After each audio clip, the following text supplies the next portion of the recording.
Hello, welcome back to Lorehammer. My name's Eric. Greetings from Equestria, land of the free. What is that? Well, if you don't know, you don't know. People know. Is that a My Little Brony thing? Well, pony, but I'm pretty sure it's brony. I'm pretty sure it's pony. All right, this episode is no longer about Warhammer. We're going to be talking about My Little Pony this episode and how we can best relate it to our own lifestyle. How it's a breeding pool for cess-like individuals who offer nothing to society. Brocon, was that what it was? PonyCon, the famous picture with the ball pit that was just a swimming pool. Oh yeah, what was that? It was a Brocon, wasn't it? Like a PonyCon. I think it was it not? No, I think it was just furries, but I know exactly what you're talking about. Anyways, we should probably do Warhammer on this podcast.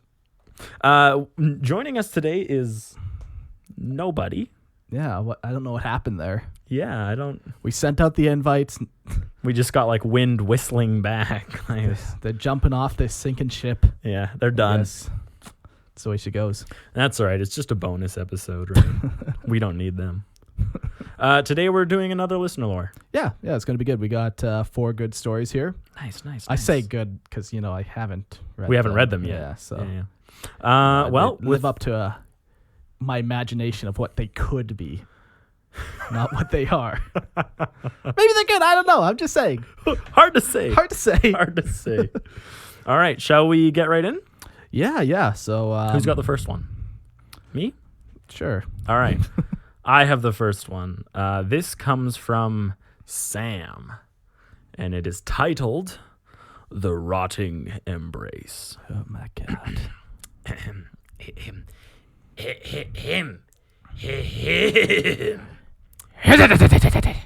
right. This episode brought to you by ASMR. Nighttime Tales from the 40K universe. The putrid stench of decay invaded Andreas's nostrils as he sprinted towards the door. His footsteps echoed softly down the hallway as he ran, muffled only slightly by the coating of ichor that covered the walls, floor, and ceiling. So close, he thought, as he barreled towards the door. He could now see the Imperial Aquila, raised above the rest of the cold steel, situated beneath the small glass porthole, centered. It was barely within his power to stop himself from vomiting, as he knew doing so would mean slowing down. Just a few more meters. He could hear the explosions of the battle outside, ripping into the outpost, tearing the walls down that had once made him feel invincible inside the fortress. He could hear the roar of heavy bolter fire, a constant thrumming interrupted only by the more terrifying blasts of larger, unfamiliar weapons. Weapons capable of destruction he had not even deemed imaginable up until a short while ago. The door grew in his vision as he ran. He focused on the Aquila, trying to strengthen his resolve, while at the same time resisting the urge to retch up whatever contents were left in his stomach. He tried to find strength through the Emperor as he stared at the holy symbol, but the things he had seen in the past minutes forced their way back into his mind, twisting his thoughts, darkening them. Andreas didn't even slow his pace as he burst through the door. If there was no safety there, then he was dead anyway. He dropped his lasgun as he collapsed to his knees, and it clattered to the floor. As his breathing slowed, he struggled to get a grip on the cap of his canteen with his sweat-soaked hands. Finally working it free, he drank greedily, and the lukewarm water soothed his parched throat. He averted his eyes from the bodies strewn around the room as he quietly made his way towards the rear of the barracks. Some of the bodies were his friends, some his rivals. It didn't matter now. Now it was just him. Andreas wasn't quite sure how he had survived the initial assault, though he suspected he had been counted amongst the dead, as he lay unconscious beside the mutilated corpses of his comrades. The smell grew worse as Andreas arrived at his destination, stinging his nostrils, making his eyes water.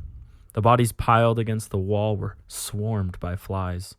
Andreas choked back tears and nausea as he carefully slid aside the dismembered torso of a guardsman he had once known, but not quite well enough to remember his name. He wasn't sure if it was better that way. Behind the body was now revealed a tunnel of sorts, constructed of ammo and ration crates, running into the pile of bodies just about as long as Andreas was tall, with enough room to allow him to crawl inside. He lay down flat against the floor and wept quietly as the flies buzzed around him. Andreas awoke to a deafening blast, followed by a crushing weight on his torso. He shoved the heavy ammo crate off of his chest with the last reserves of his strength and looked up in horror. The red-orange light of dusk shone through the massive hole that had been punched straight through the 6-foot-thick rockcrete wall of the bunker. Through the hole he could see out into the main plaza of the outpost. The air was thick with noxious fumes, some wafting into the room. The fumes seemed to originate from the stinking remains of a horrifying vehicle.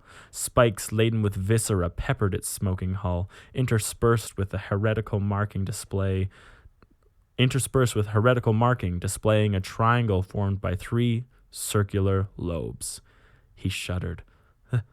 The mark of... His thoughts were scattered as a hulking beast soared over the wreckage of the vehicle across his field of view, its massive wings swirling the foul clouds produced by the wrecked tank. An inhuman screech tore through the air as the massive creature brandished its blade-like claws. As terrifying as the creature's appearance was, what made Andreas shiver was the terrifying aura it seemed to emanate. Terror invaded his mind, and Andreas froze. Luckily, the beast seemed too occupied to notice a lone guardsman. As the creature flew towards the edge of the plaza, Andreas saw why. He now heard the constant guttural roars that filled the air, so constant that he had not been able to distinguish them from the thunder of gunfire. As the winged creature flew further away from Andreas, and the otherworldly terror seemed to fade slightly, he was gripped with a different fear as he saw the blood-covered blades of an orc horde. The beast crashed into the large group of the green-skinned Xenos, ripping and tearing into them wildly. The orcs swarmed the creature, but seemed unable to do anything to slow its rampage. Across the compound, Andreas could see the 2 guard towers he used to keep watch from during his night shifts. A huge, mechanized being stood atop the south tower, foul substances oozing from between the joints in its arms and legs. It carried massive, terrifying cannons, which it was firing at an unbelievable rate over the parapets into an orc vehicle that was spewing black smoke into the air. From the west tower came bursts of heavy bolter fire, tearing into the horde below. Occasionally, a grenade followed by a trail of green gases was launched from some unseen source inside the tower, landing in the crowd and blasting orcs into chunks of green meat. Around the bases of the towers, Andreas could see groups of shambling, zombie-like figures throwing themselves into the orcs, crushing their skulls with wrenches and lengths of pipe, some stabbing into the horde with long, sharp slivers of metal. A massive armored figure seemed to be commanding the smaller monsters, wielding a massive scythe, flies spewing like clouds from tubes embedded in his back. Andreas saw an orc break out from the crowd at a sprint, running towards one of the tanks. It carried some sort of package in its hands, adorned with bright red buttons and blinking lights. Mm-hmm. The tank spewed green liquid from the nozzles mounted on its side, barely missing the charging orc as it leapt out of the way. The orc landed on the vehicle, and Andreas could have sworn he saw the foul creature grin as his hand slammed onto the largest button on the parcel. Without the rockcrete to dampen the shockwave this time, Andreas felt the full force of the explosion from across the compound. He hit the ground and stayed there, trying to protect the back of his neck with his hands as the bunker continued to crumble around him. He could hear battle raging on, but he could not move. At first, he thought it was his fear keeping him still, but as the adrenaline rush faded, a searing pain took hold of his right leg. He twisted his neck to look, and immediately wished he hadn't. A 3-foot-long section of rebar protruded from his calf, pinning him to the ground. Shock took hold, and Andreas fell unconscious once again. The otherworldly fear Andreas had felt earlier jolted him awake now. The pain in his leg returned immediately, and his eyes swam with tears. The sounds of battle were gone, replaced by the insistent buzzing of flies. The buzzing grew louder, and Andreas looked up in terror. Before him knelt the scythe-wielding figure he had seen earlier, flies still billowing out of the apparatus on his back. The winged beast stood further back, breathing heavily, watching. Its armor had been ripped to pieces, and its flesh was scoured with deep gouges. "Typhus," it growled, "end this mortal's life with haste. The Xenos will return in greater numbers. We must find a way off this planet before that happens. We have taken losses too great to survive another wave." The thing's voice seemed to echo in a way that shouldn't have been possible, considering their surroundings, amplifying it so it seemed to be speaking directly into Andreas's mind. He wished not to hear it speak again. The voice of Typhus was unimaginably worse. A sickly, mechanized wheeze that sounded like it could have been a noise of amusement came from his helmet. Just the sound made Andreas sick to his core. Typhus, not turning the glowing lays of his lens from Andreas, spoke. "Silence, Mephistus. Speak out of turn again, and I shall cut you down where you stand. Our shared master has need of this one." The beast fell silent. Typhus reached over Andreas's head, grabbed the rebar, and twisted. Andreas's head exploded with pain as the rebar ripped free of his leg. "Look," wheezed Typhus, as he took hold of Andreas by the shoulders and flipped him onto his back. He tried to avert his eyes but could not. Flies burrowed into his leg, flesh turned brown, then black, and then fell off in chunks. Maggots burst forth, then burrowed into his thigh. The pain was unbearable. "Please," murmured Andreas, "make it end. Kill me. Please." "You are far too valuable to kill, my child," choked Typhus. "The rot father, bringer of decay, the beginning and end of all things living, wishes to embrace you into his fold." Andreas writhed in agony as he felt the maggots begin to gnaw on his femur. He screamed now, "Anything! Make this end! Make it end!" Typhus responded, "At once, my child." And a warmth washed over Andreas. A peace he had not experienced, nor ever thought to experience in this life, embraced him. He lay still as a smile twisted into his face, the maggots still feasting. Ugh. First of all, well done on your voices. Yeah? You're a voice actor now. I didn't know. I was trying. Huh. Yeah, that was a cool story. I don't know, the quality of this made me want to try harder. I liked this story. Yeah. The only thing I found was distracting, though, was orcs kind of showed up out of nowhere. Like, it just was like, they're there, and then there's a three-way battle. For me, I focused too much on, like, why the fuck are the orcs there now? Yeah. Like, I can see that. I like the... It didn't take away. It wasn't bad, but... No. And the crazy thing is, like, it's a big galaxy. Obviously, there are planets where orcs, guardsmen, and Death Guard are. Yeah. Right? So I think it could have just been, like, if it was just more Imperial Guard, like... that did the wave, like maybe now they're trying to retake the fortress or something like that. Yeah. Or it just felt like an element that didn't need to be added. It almost felt to me like he had been initially battling the orcs. Yeah. Like that's where all the regular stuff is coming from. Okay. And then he saw the sign of Nurgle and freaked out after. So it's almost like they came to his rescue. Is kind of how I pictured it. But I don't think there's enough exposition. If that's the route you go, there's not enough exposition to describe. Yeah, just even another line or two in the beginning, like the orc assault began, and we stood our best or whatever. Because it sounds like they're losing, they're all dying, and then Typhus saves him. Yeah. Very cool story. Like if that's my only thing, which it is, like I enjoyed the rest of it. Like this is probably one of the best examples we have of people using pre-written characters. Yeah, exactly. Like I believe that's what Typhus would do. Yeah. And it's such a small, minute thing. Like you could literally pick any point in time in Typhus's career in any of the stories. Yeah, and he say, didn't this name happened. a planet. He didn't do anything like Exactly. that. So yeah, on Yeah. that end, I really enjoyed it. Overall, like I'm gonna start rating these. I'm gonna give it 1 floor up out of 5. 1 floor up. Yeah, Yeah.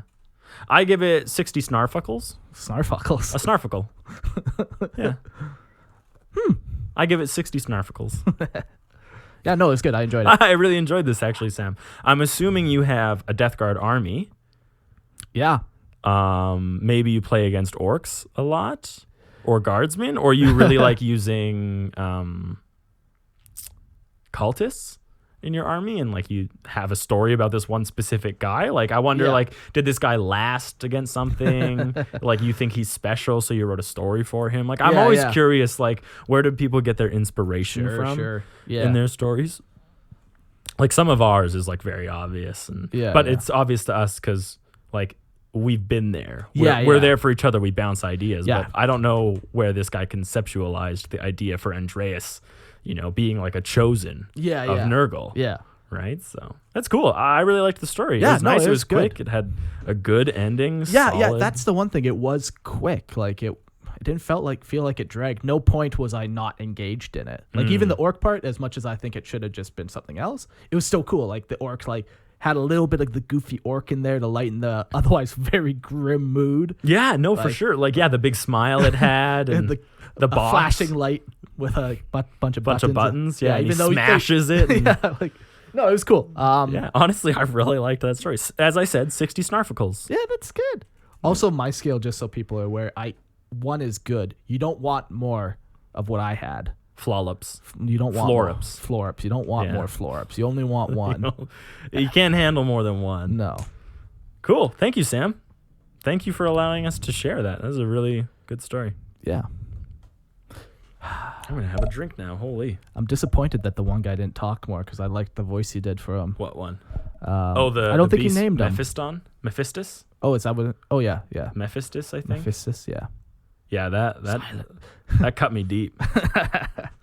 Yeah, cool story. All right, so the next story is by Armored Wolf. And I will be calling it Dust Raiders. Dust Raiders. Yeah. Okay, let's see if there's any voices I gotta do. Son of a bitch. None. Okay. The Dust Raiders were a sect of Mechanicum priests and their Skitarii servants that operated for the Forge World Shahalo. The subsector Mandragora. Mandragora. That's a real one. Is it? Yeah. Was ravaged for centuries by warp storms that corrupted many of the loyal Mechanicum priests and corrupting them to the service of chaos. When they learned of this, the priests who would later become the Dust Raiders launched a campaign to stamp out the heresy, but the alluring power of chaos had corrupted too many. The sect was forced to flee the planet in shame, vowing to liberate and regretfully abandon tech upon their return to the planet. Warp travel out of the subsector was deadly, and many ships were lost. Very few ships survived the jumps through the warp, and fewer made it to the nearest Forge World. During the Second Agesian Crusade, launched by the Imperium partly due to the behest of the Mechanicum, with their goal being the reclaiming of lost STCs, the Forge World was retaken. The tech priests of the future Dust Raiders were on the front lines of the conflict in hopes of salvaging technology from the possession of corrupted priests. Christian just called. Once the Forge World Shahala was liberated, the tech priests of the Dust Raiders went into the Forge World vaults to reclaim the technology before they fled again. During the sieging of the Forge World, the Dust Raider noticed immediately the callousness with which the Space Marines of the Red Scorpion chapter treated uncorrupted technology. They were taken aback and enraged by the destruction of the technology, with even the slightest of non-standard influence. Oh, okay, yeah, I get that. Yeah, the Dust Raiders, having lost their faith in the Imperium, left the planet after salvaging all the technology they could, including STCs. The Dust Raiders went into neighboring planets and liberated as much technology as they could and destroyed those who were in their way. The sect, having lost many of their brethren, raid planets as they regard the Imperium as being unworthy of the technology. Having survived for millennia, the Dusk Raiders perform repairs that were once considered heretical and liberate technology wherever they find it. The strain of the millennia of service to the tech priests of the Dusk Raiders has caused corruption within the codes, and the mechanical frames of the Dusk Raiders' Skitarii, which were repaired and patched to ensure their continued service in the liberation of technology. So it was a Forge world. Yeah, that was raided. Yeah, and obviously a lot of chaos interactions and warp and stuff going on there. So they had like a little schism, little civil war, it sounds like. It corrupted many of the loyal Mechanicum priests. Yeah, so then some were fleed, and then they go to take it back. Yeah, so they launched a campaign to stamp out the heresy, but the power of chaos had grown too strong. So they fled. They fled. They fleeded. Is fleed a word? No, it's definitely fled. So they fled, and now they're roaming, it sounds like. No, so then they go back to the planet, and they reconquer it. Oh, they liberated it. Yeah, they gather a bunch of technology or whatever, but since it's all corrupted, I think it kind of corrupts them slowly. And then he mentioned the Red Scorpions, how they immediately noticed the callousness with which the Space Marines of the Red Scorpion chapter treated uncorrupted technology. So as soon as there was like even a smidgen of corruption, the Space Marines would cut it off and get rid of it, burn it. And even uncorrupted technology. Yeah, they would burn. So it's just like, take it all, get rid of everything. Like, I could see how that would turn you against the Imperium, because you're a Mechanicum guy who worships machines. Yeah, you're already not a part of the Imperium. Yeah. Like, people think that like the Mechanicum operates under the Imperium, but they don't. Yeah. So it's an alliance. And if all of a sudden you're like, hey, why are our friends doing this? They leave. Yeah. So they're kind of renegade? Because he also puts liberated, how they liberated neighboring planets in quotations. Yeah, I was just trying to figure out if they are renegade, like self-serving, or if now they're chaos. I don't think they're chaos. No. Repairs. Yeah, they regard the Imperium as being unworthy of the technology because of how they destroyed all of it previously. So definitely renegade. Yeah, no, it's cool. I like what you can do now with your army, because I can just picture these conversions of Skitarii where it's like, you just mash stuff together, or you make these crazy, weird, different conversions. It opens up a lot of cool possibility that end. Especially because it's renegade. There's one line in here that actually might make me think chaos. The strain of the millennia of service has caused corruption within the codes. So it's possible there's some kind of messed up aspect to them, but I don't think it explicitly says anywhere that they actually serve chaos. Yeah. Which I also agree. Like, I like the gray line. Yeah. If especially for Mechanicum, and for Space Marines, I like the gray line too. Yeah. As much as I like the black line or the white line, actually, when I think about it. I like all lines. All lines are created equally. That's right. Yeah. No, I like this. The Dust Raiders. Yeah, it's simple. It gives you a flavor for your army. There's only one slight question I have, actually. So Mandragora isn't, when you lexicana Mandragora, and this is the reason it was familiar to me, it's one of the throne worlds of the Sotek dynasty. Oh, really? Yeah, it's like, it apparently is in pristine condition. So that's the planet, Mandragora. Yeah. It's in the Zoraya subsector. Sure. So it's not... Mandragora itself, I guess, is not an existing subsector, but it is a name that already exists. So it's totally okay if you, what's his name? Armored Wolf, I guess, yeah. It's totally okay if you keep Mandragora subsector. Yeah. Because it doesn't exist anywhere. Yeah. But also, you could change it if you wanted to, right? Yeah. So it's also my boundless knowledge that I didn't just Google, Mandragora is also a type of plant. It's a mandrake. Yeah. Fantasy, though. It's not real. Looking at a picture right now. I thought it was... Oh, yeah. Anyways, cool. And they are used for treating stomach ulcers, constipation. These are just things off the top of my head, of course. Read it off the Wikipedia. No, off the top of my head. Hay fever, whooping cough. So maybe that's not a real thing. That comes from whooping creams when you're born, but those aren't real. Yeah, no, it's good. Like, even keeping the name Mandragora is not a thing for me now that I know that Mandragora, the planet, is not in that same subsector. Sure. But there's also nothing wrong with you picking an existing subsector, Yeah. right? Like, Yeah. a lot of... He never put a date on this, so it could have been... Yeah, it could have been any time. Well, and even like, so he's been traveling for millennia now, so this would have happened well before the Yeah. Necron were awakened even. Yeah, and the Aegis Sign Crusade, is that a real crusade? I've never heard of it before. Or, yeah, did he just make it up? It's obviously, there's Aegis in it. I think that's a good judge of how a story is written. If we're like, oh, is that real? Is that a believable thing? Yeah. You picked good words. It is a it is real. thing, Yeah. directed by the Black Templars. M39. In the Mandragora sector. Okay. You know what? That's... So he did do some research. I only have good things. There's just enough in there to make me curious.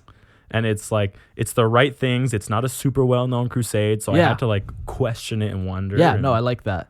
Yeah, I wonder if... I like that. I like that. Yeah, I like that. Oh, okay, so there's actually a second Aggressian crusade. Aegis sign? Oh, sure. Aggressian. And they were, during the crusade, the Red Scorpions were there, gained high honor. Walking around. So they were even... The more I find out about this, the more intrigued I am with this guy's story. Yeah. The full reconquest of the fallen Forge World.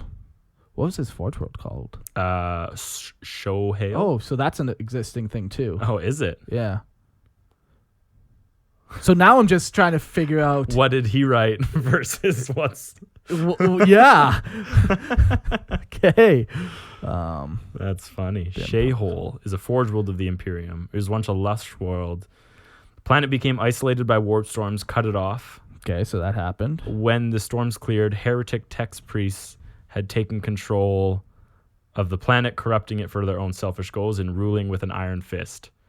However, in the Second Aegis Sign Crusade, the planet was brought back into the Imperial fold.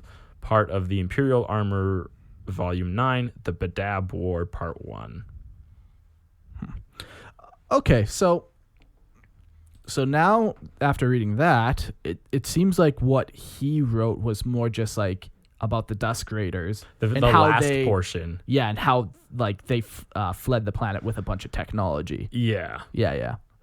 That's cool though. No, because the first time I'm reading this, I'm like, oh, this is like, it flows really nice. It's all a thing apparently. It's all already a thing. Yeah, that's kind of a cool way to like do it. Like he didn't change anything. He didn't add anything. No, he's just saying this was like a small portion of the Mechanicum was there who turned into the Dust Raiders. Yeah. After. Very cool. Yeah. Nice.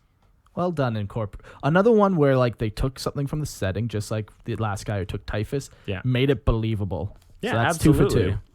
Yeah, like who's to say this wasn't like there? If you were to be like it was Mars, then we'd be like, well, that actually and like isn't real. Yeah, like really 1 or 2 tech priests on a planet could have left and formed this like Dusk Raider thing.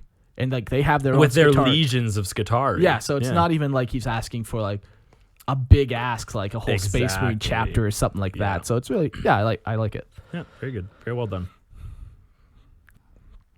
All right. I just took a quick look at the last one that we have, Mark. Yeah. And fuck me, I'm not doing that one. Okay, I'm going to edit that one while you read. Okay, because that's wild. That the spacing got all funked on it. All right, so I'm going to read our third one. Kayden. This is from Kayden, I mean. There's no title. I shall title it The Tainted Blade. Wait. The Tainted Blade is a loyalist Space Marine chapter of extreme mystery. Their parent chapter is unknown, though some expected they lie with that of the Mortifactors, judging by their mainly black armor and cannibalistic tendencies. Also, they use the Scions of Guilliman and Ultramarines chapter tactics, Codex discipline. However, a majority believe it is mostly a mixture of different legions, as they also focus mostly on siege-breaking lines, liking to use things such as Vindicators and Dreadnoughts, not unlike the Iron Warriors. Their founding and year of creation is equally as unknown, though is expected to be between millennias 38 and 40, as it's around that time records of them start appearing in greatest quantities. Although there's records of them as far back as millennia 32, most of these are deemed false by the Inquisition. Their homeworld, 7514, most commonly referred to as Hell's Blade, is a barren wasteland. It is located in Segmentum Ultima. On the western side of the Malefactus is an ex-Forge world, which has been mostly abandoned by the Adeptus Mechanicum, as its main resource supplier, the neighboring planet of 7512, Alum, was exterminatus due to an orc infestation. As the planet's economy has collapsed, most of Hell's Blade's populace have resorted to gang-like civil war. This wasteland-like fighting has three main contenders. These three clans are called Moonright, Zycon, and the Splintered Claw. The Tainted Blades do actually consider the Splintered Claw an ally and will offer to help them in their fights against enemy clans, and many of the populace believe the Astartes are actually a type of wild alien that the Splintered Claw keep as a secret weapon rather than them being the warriors of the Emperor. The planet itself is Mars-like red color and is rarely known to go below 35 degrees Celsius. That's hot. Also, due to the strange astrosphere of the planet, the sky is... I can confidently say that is a word. The sky is a constant purple color that even tints the whole planet purple. It's the lighting! This is James's lighting! Perfect. This is why the eye visors of the Tainted Blades is tinted purple. Oh, that's cool. And all the lighting in their naval ships tinted purple to help their eyes adjust. Huh. The Tainted Blade, and it would probably look white, so it'd be very clear. Yeah. I don't know anything about light. You're partly colorblind. I'm not gonna let that one slide, Mark. Sometimes I'm paging a model. I'm like, oh, what do you think of this, Eric? He's like, I don't know. You say something like, oh, I don't think those colors go good together, or just you're like, Eric, that's the same color. Yeah, just like. Yeah. Anyways, okay. The Tainted Blade also has access to a small naval fleet stationed on their planet, which they normally use for their crusades. Oh, they're stationed on planet. The fleet is known as Fleet Blood Ruby, so named for its ship's unusual blood red color. The Tainted Blades prefer heavy siege lines, lots of Vindicators and heavy artillery, with lots of deep-striking melee-based heavy infantry to try and break apart the enemy and separate them, severing communications and causing confusion. Primaris Marines are rarely seen in the Tainted Blades, as they are highly disapproved of by most normal Marines. Within the chapter, I'm assuming. Yeah. However... Just read the whole line and you'll be fine. Okay. Similar to the Grey Knights, they use a lot of Terminators... Oh, okay. To teleport behind...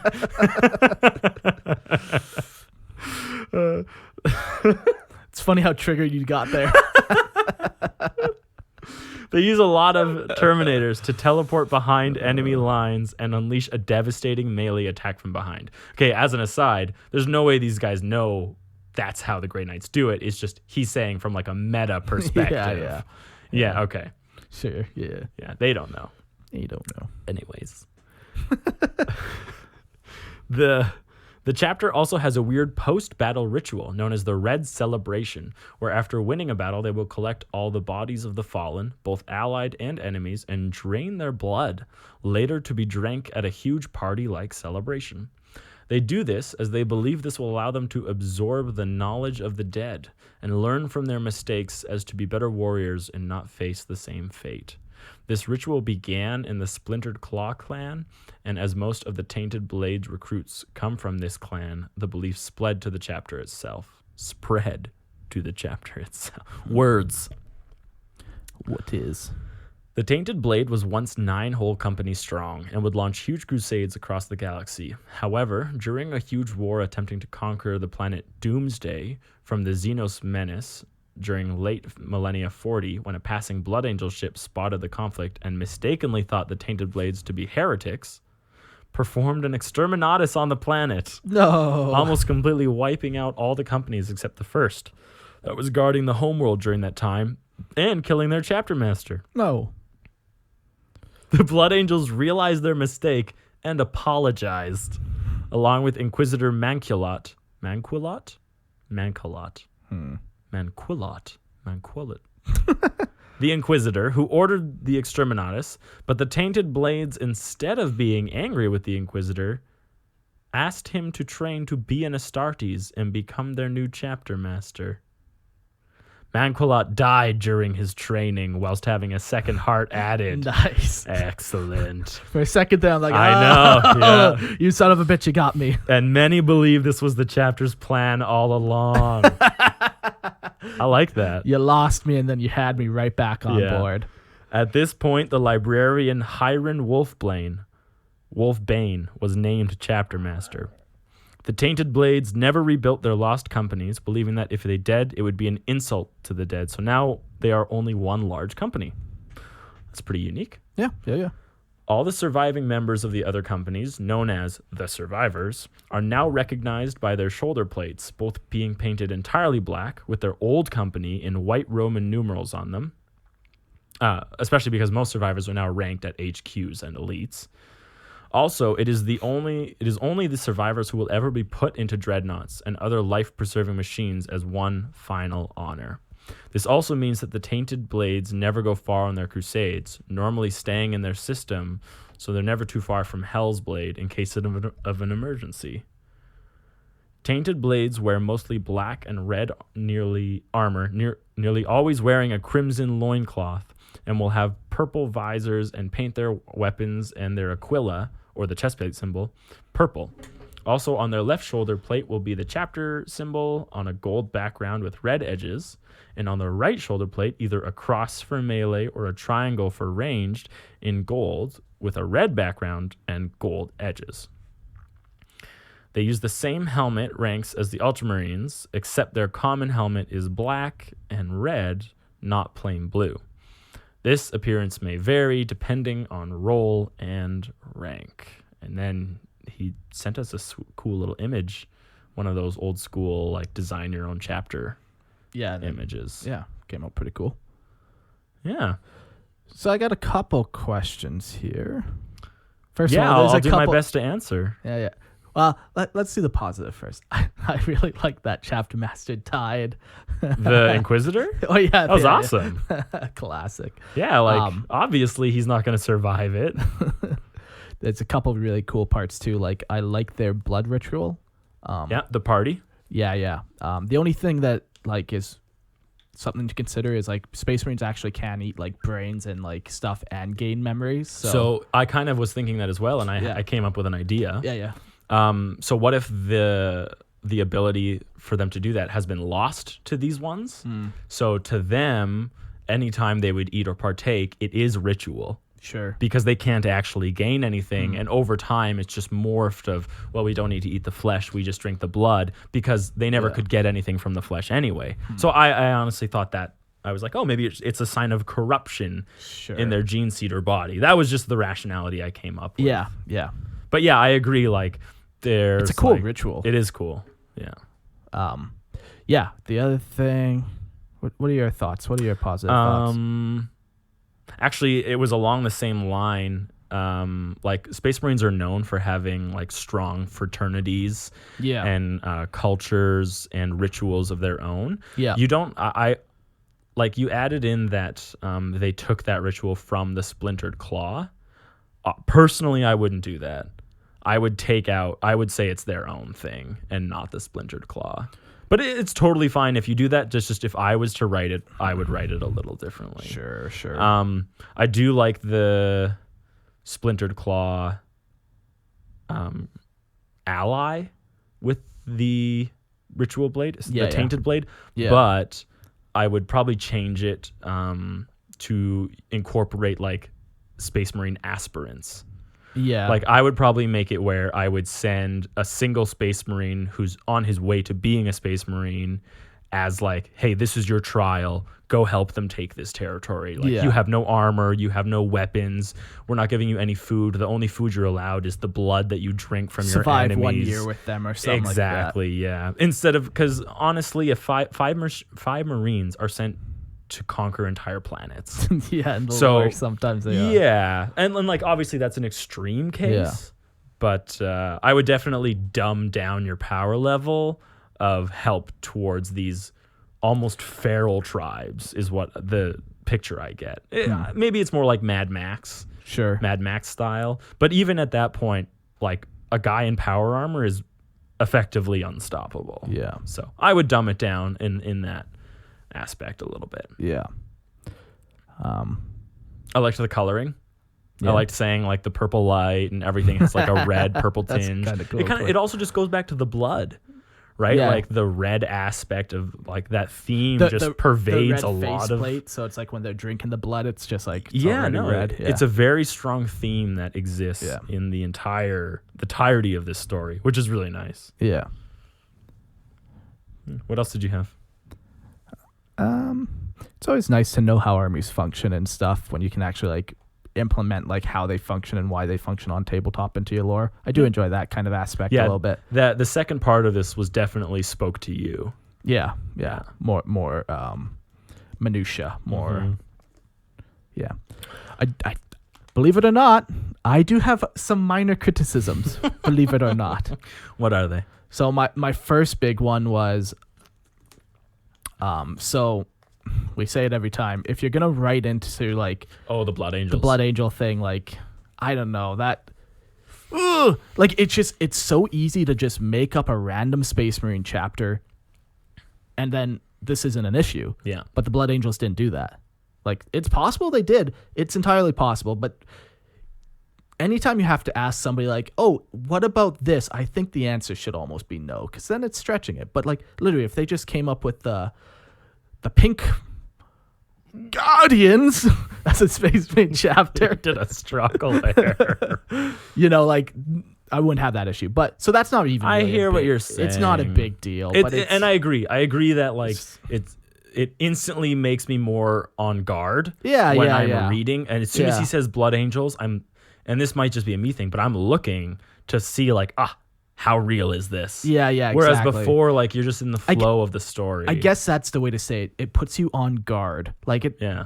Yeah. Then you Like kind we still enjoy the story. Oh, It's still a yes, good yes. idea. It's Yeah, just yeah. it makes me like, would they do that? Is Yeah, this yeah. really like the Blood Angels? Then I to start do? focusing on them as opposed to what you're trying. Yeah, to I'm tell. trying to get the story, and all I'm doing is trying to focus on how well you interact with all the hundreds of stories of Blood Angels. Yeah. So it's if- such if- an easy thing yeah. to change. If you want to keep it, obviously. yeah, you do you. But The other really big thing that I found was just like, so they exterminated the planet.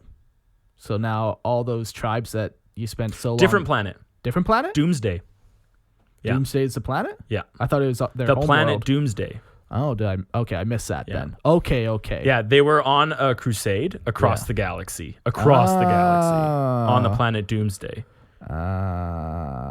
Yeah, and then the first company was left to guard Hell's Blade. Oh, okay. And that's why the first company survived. Oh, okay. So I thought like somehow they survived the Exterminatus. exterminatus. Oh, but the Astartes didn't. Yeah. I see. Yeah, so yeah. I'm like, so you go into all the. It doesn't matter. You wrote it fine. I just misinterpreted. Yeah, so yeah. Really, my only criticism is just that Blood Angel thing. I It's also just- like the survivors. And Yeah, I like that Like that's a very cool concept. putting them into the dreadnoughts is like only Yeah. an honor that they're allowed. Like, Yeah. but it's almost a torture as well. Like you're not allowed to rest. You have to keep killing for the You Emperor. gotta keep surviving. Yeah, Yeah. I like that. Like, it's such a cool like visual when you're looking across the army. You pick out like a black shoulder pad here, black shoulder pad Yeah. there. Like I don't picture it like as one squad working together. No, they're but spread maybe. out. But like that's I definitely picture them like in leadership roles. They even said HQ and elites. So they probably have higher leadership. Yeah, and- yeah, and you might have the odd sergeant here and there that have it. And Yeah. It's just kind of No, it's I a like cool that little too. like. I like It makes people look at the army and be like, "Hey, what's that about?" And then it's a good Very jumping true. off point where it's like, "Oh, wow." you can share about your story. Yeah, like those are the survivors. Like they survived this great war. You know, like I really enjoy that. I like a librarian chapter master. Ooh, fancy. Yeah. Hi, Ren Wolfbane. Yeah. Yeah, Yeah, it was cool. yeah. I enjoy it. Fuck. I enjoyed it. You did me all right. How many snarfacles? I'm gonna give it 8 horses worth of snarfacles. Ooh. You know, You have 8 horses of Snarfacles on this one. Equestria, that makes Equestria very happy. Very, very happy. What are you rating it, Mark? How many Florups? No, I'm going to rate this one Primaris helmet out of 5. Nice. And obviously, once again, the less Primaris helmets you have, the better. Yeah. No, do you think this guy for Kayden, I think is his name? I think it's actually... Kayden. Check. Or sure, her. Yeah. Fuck, Kayden's name. I have no idea. Do you I'm think, just saying words. What do you think the chances are of Kayden including Primaris Marines in their army at some point? Because there are like the way this army functions, you can definitely build that currently with Primaris options. Primaris Marines are rarely seen in the Tainted Blades as they're highly disapproved of by most normal Marines. So you would see them. You think at some point in the future though Kayden will change? Accept what is inevitable? I don't know. Yeah, I don't know him very well. Just imagine, to be honest with you. You don't know them very well. Don't assume, Mark.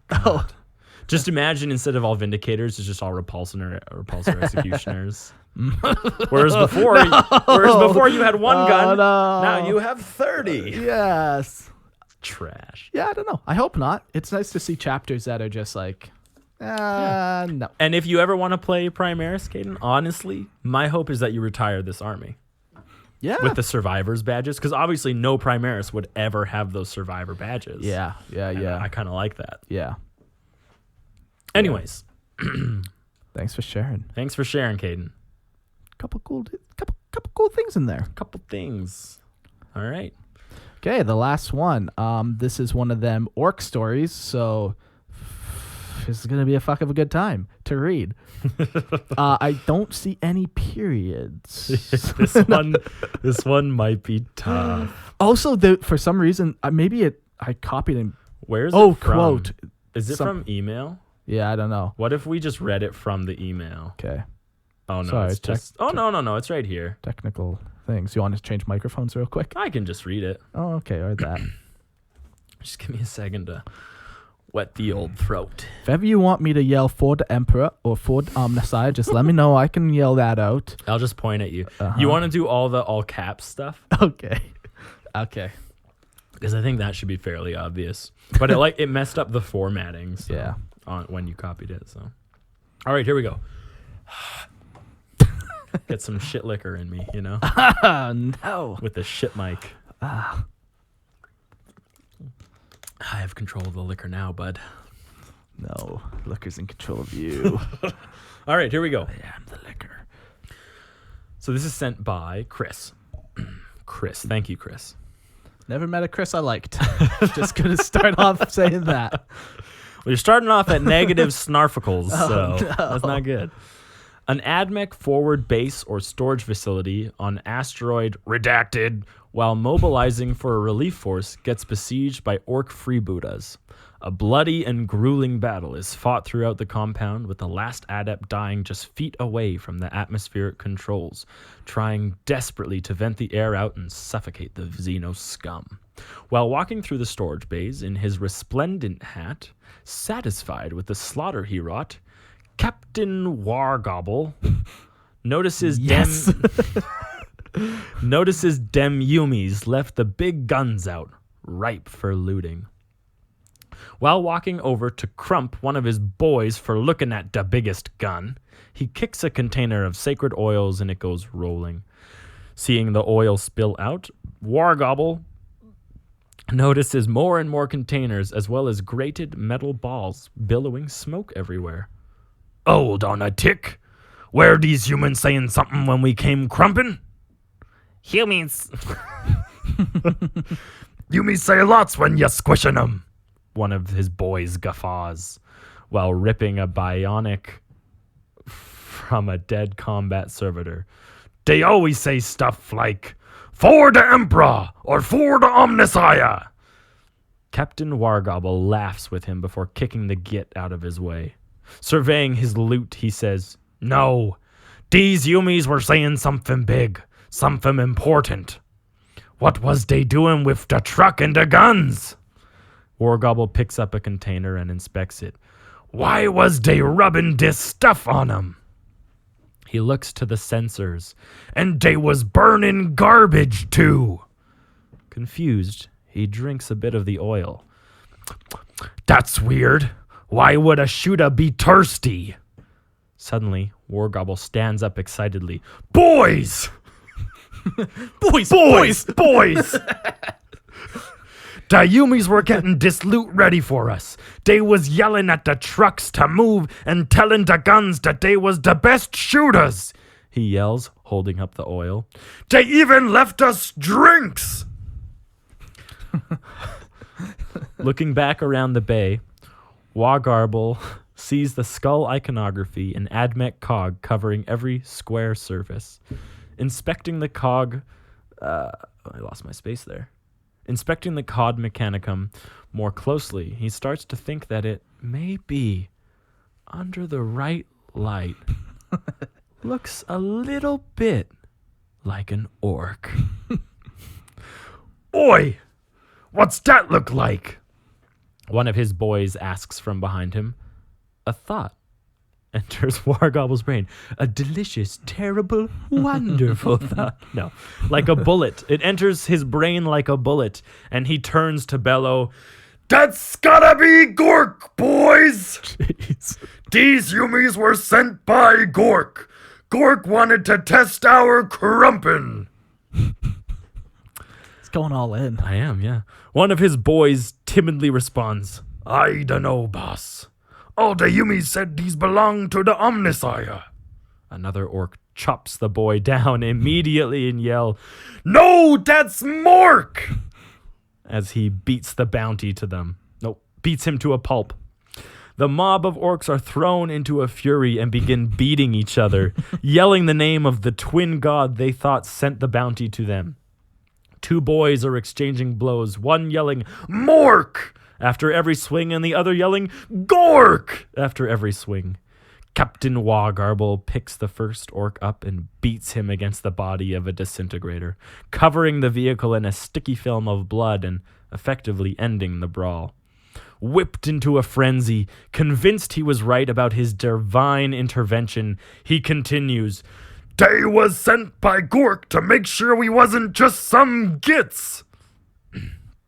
Downing the bowl of oil, Wargobble thinks to himself that the Yumis were on to something, but got it all wrong. Gork doesn't want oil and chanting. Gork wants blood and fighting. Wargobble starts to stomp around, yelling at his boys to load the loot up and crumpin' anyone who takes too long.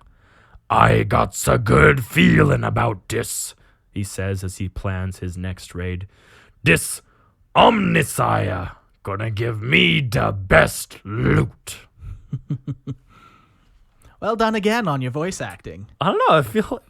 It felt really natural with how he wrote it too. So this is my compliment for this one. Other than for the very first line or two, he didn't insert too much orc talk into this unless it was actually an orc speaking. I really prefer this way as opposed to like in his first line he kind of said looking for the biggest gun, and he was talking it like an orc in his narrative, and I don't really enjoy that. Like it's like you said, it reads much better when it's like a human narrative and then you read an orc talking. I don't know. It's easier because these words, like, we've heard them so often that you automatically want to hear them in orc speech. Yeah. And so when you're trying to read a narrative in orc speech, it gets tough. It's actually exhaustive to like try and read. Yeah. And so much gets lost. And I actually really like the way you wrote this where, like other for that one line, the rest of it was all like a human narrator or a human... Or it's Wargobble's thinking. And when it's his thinking, though, you can internalize the dialogue and you can still say it in that orc voice. Yeah. But you're like, oh, the orcs were having a crumping good time. Like that just you want to say a crumpin' good time, but it's just narrative. You know? Exactly, yeah. And then it just the in and out of like, well, that one random line was in Orcish, but So I really this enjoyed it read really smooth. Exactly. It's probably one of my favorite Orc things I've ever read. Yeah. Like it just, I think maybe the less is more when it comes to orcs sometimes. I don't know. Like, so we did two orc ones on our last listener lore, and they were fun. They were enjoyable, but like, that it was all orky. Yeah, I remember. Like it just like, I don't know. Yeah. This one also is like, first of all, very quick.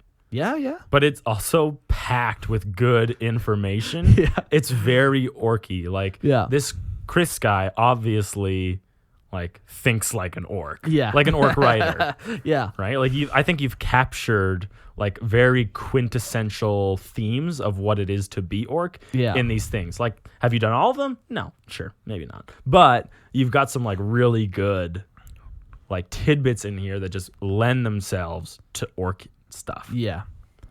Yeah, very cool. So he's clearly got maybe not a grudge, but definitely is out to get... he's out to get Mechanicum. Yeah, so one of his... He must play AdMech a lot or something, but... Yeah, or maybe one of his friends plays AdMech and he just likes beating them down. That's what I meant. Yeah, play against AdMech. Yeah. A lot.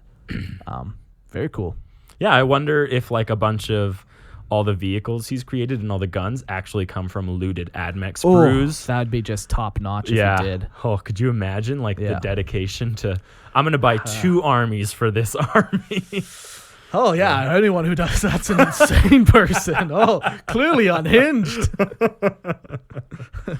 Yeah, jeez. No. That's very cool. I really liked that story, Chris. Like it was short, it was sweet, it gave us the exact flavor of what you were doing. Looks at the skull. That's got to be gore. Yeah. It's just and then they fight over it for a bit, then somebody like once again gains control of it all and directs them. Yeah, I enjoyed it. Thank you for sharing that. That was Thanks, good. Chris. Yeah. Cool. So that's listener lore number 9. Number nuevo. For all our Germanic speaking. Of course. People out there. Of course. We got to represent them. If you have a listener lore, send it into our email or get a hold of us on Facebook. Or lorehammerpodcast@gmail.com. Yeah. Try to keep them under 10 minutes, please. We got one today that it was 23 pages. It's like, oh my God. Yeah, I don't think I'm going to read a novella. No. In that language. I'm also curious, like, so do people send them in wanting our criticism, or is that just something we've done to be dickheads, you know? Like, do they just want us to share the story and you know? They just want us to be like, wow, thanks for sharing. Yeah. And instead of us being like, well, the reason this one was actual trash. You know what? Yeah. I'm curious about that. Yeah. You know what? No, never mind. All 4 if you stories submit this it, week were you're good. probably going to get critiqued. You're going to get critiqued. But all 4 stories were good. Yeah, I honestly enjoyed them. Obviously, there's little things that can always be changed. And tweaked. That even happens with our own stories. Like we constantly bounce things off of each other to make them more real and to show that Necron really is the best. That every world is, in fact. It is a tomb world. Mandragora is a tomb world, Mark. What do you want from me? It's canon. Yeah. Cool. Check out our Patreon. I was listening to a podcast today. Oh, okay.